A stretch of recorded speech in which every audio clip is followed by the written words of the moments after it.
महाभारत हुआ है ना। महाभारत में एक एपिसोड है बहुत शानदार जो बहुत कुछ सिखाने के लिए है, और आप साथ लेके जाइए जितने लोग ऊपर बैठे हैं, जितने लोग नीचे बैठे हैं। महाभारत में एक एपिसोड हुआ कि उसमें एक मार्मिक टच है। हालांकि तो युद्ध हुआ तो दोनों तरफ से लोग मरे। 18 अक्षौणी सेना थी। 18 अक्षौणी। 18 अक्षौणी का मतलब अब डिटेल में समझाने का मत बोलना कि एक अक्षौणी में कितने रथ होते हैं, कितने हाथी होते हैं, कितने घुड़सवार होते हैं, अब मत समझिए, मोटा मोटा समझिए। 18 अक्षौणी। 18 में 11 कौरवों के पास थी, 7 पांडवों के पास थी। मतलब पांडवों की सेना 7 अक्षौणी थी और कौरवों की सेना 11 थी। उनकी फालतू थी, कोई दिक्कत नहीं। बहुत लोग मरे, करीब करीब 1 करोड़ लोग मरे महाभारत के युद्ध। 1 करोड़ लोग उस जमाने के, पॉपुलेशन तब भी थी। हमको रोते रहते हैं 100 करोड़ हो गए, तब भी साला 1 करोड़। सो उसमें एक मार्मिक एपिसोड है। मार्मिक एपिसोड यह है कि अभिमन्यु वध उसका सबसे मार्मिक एपिसोड है। अभिमन्यु को घेर के मारा गया। वो युवराज, एक युवक लड़का जो धनुर्धर था अपने पिता अर्जुन की तरह, उसको घेर के मारा गया उस प्रबल, और सबने मिल के मारा। और उसके अंदर कौरव पे सब बड़े से बड़े लोग थे। सब बड़े से बड़े लोगों ने अभिमन्यु को घेर के मारा। आपने ये जानकारी सुनी होगी, देखी होगी, कही होगी, कहीं ना कहीं पढ़ी भी होगी। लेकिन उस पर्टिकुलर एपिसोड में जो विलन बना उसका नाम था जयद्रथ। उसने अभिमन्यु वध तो नहीं किया, लेकिन मरे हुए अभिमन्यु को लातों से मारा। जयद्रथ ने मरे हुए अभिमन्यु पे लात मारी। वध में शामिल नहीं था, लेकिन उसने मरे हुए अभिमन्यु को लात मारी। और इतिहास ये बोलता है कि जब अभिमन्यु वध हो रहा था तो अर्जुन अवेलेबल नहीं थे वहां पर, कहीं और गए थे, किसी और युद्ध में थे। लंबी कहानी है, उस पर नहीं जाता, लेकिन जो story of moral of the story है वो समझाना चाहता। जब अर्जुन लौट के आए भगवान कृष्ण के साथ, तो उसको पता चला कि मेरे बेटे अभिमन्यु का वध हो गया। लेकिन उसको दुख इस बात का नहीं था कि मेरे बेटे का वध हुआ। बोला तो रण क्षेत्र में योद्धा तो वीर गति को प्राप्त होते ही हैं, लेकिन उसको दुख ये हुआ कि मरे हुए को जयद्रथ ने लातों से मारा। उसने अंजलि में पानी लिया और ओथ ली। शाम को पहुंचा था कि अगले दिन सूर्यास्त से पहले अगर जयद्रथ का वर्ण नहीं कर दूंगा तो अपने आप को जला डालूंगा,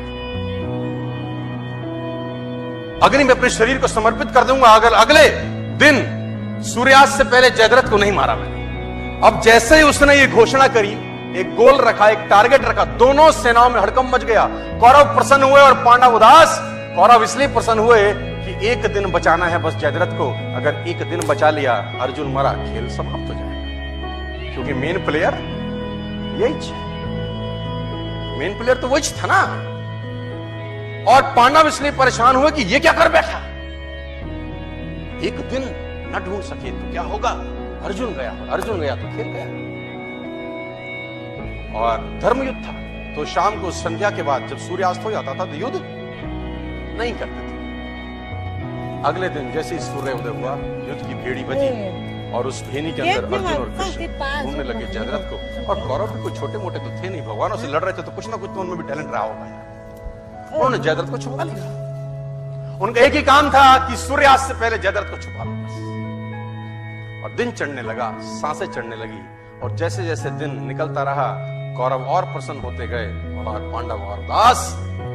दोपहर निकल गई, युद्ध एक तरफ चल रहा था और अर्जुन और कृष्ण का रथ एक तरफ दौड़ रहा था जयद्रथ को ढूंढते।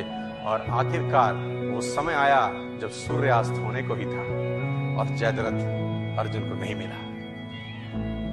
सब थक हार के बैठ गए। अर्जुन ने अपना गांडीव गिरा दिया और पांडवों ने भगवान कृष्ण की तरफ देखा और बोला, प्रभु अब तो तुम्हारा ही सहारा है, जयद्रथ नहीं है।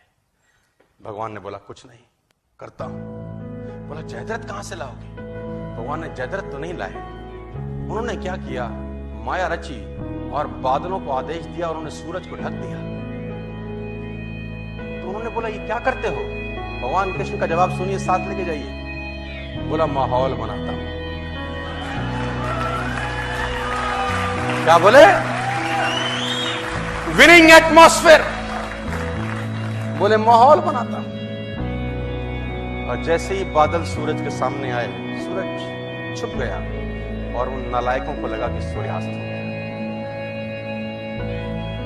बेवकूफ अपनी बेवकूफाना बातें बहुत जगह दिखा देते हैं। कहते हैं ना, गधे के सर पे सींग नहीं होते, वो अपनी हरकतों से बताता है कि मैं गधा हूं। जैसे ही सूर्यास्त लगा, जो कि हुआ नहीं था, कौरवों ने जयद्रथ को आगे कर दिया। मन तो कर रहा है उनको ऐसी गाली दूं स्टेज पर, इस सालों घंटा 2 घंटा कौन सी चूल मचा रही थी तू। लेकिन कहते हैं विनाश काले विपरीत बुद्धि। कौरवों ने जयद्रथ को आगे कर दिया। अर्जुन घुटनों के बल बैठा है, गांडीव उसका गिरा हुआ है, और जयद्रथ अर्जुन को देख के हंसने लगा और गालियां देने लगा। कौरव हंसने लगे और अर्जुन को गालियां देने लगे कि तैयारी कर चिता पे जलने की। और जैसे ही जयद्रथ सामने आया, भगवान ने आदेश दिया और बादल सूरज के आगे से हटे और सूरज सामने हो गया। और जब सूरज सामने हो गया तो अर्जुन भौचक्का सा देखा, ये क्या है। उसने भगवान कृष्ण की तरफ देखा। भगवान कृष्ण ने बोला, देखता क्या है, जयद्रथ सामने है, उठा गांडीव और चला डाल। और अर्जुन ने गांडीव उठाया और तीर चलाया और जयद्रथ का सर धड़ से अलग कर दिया। जयद्रथ मारा गया।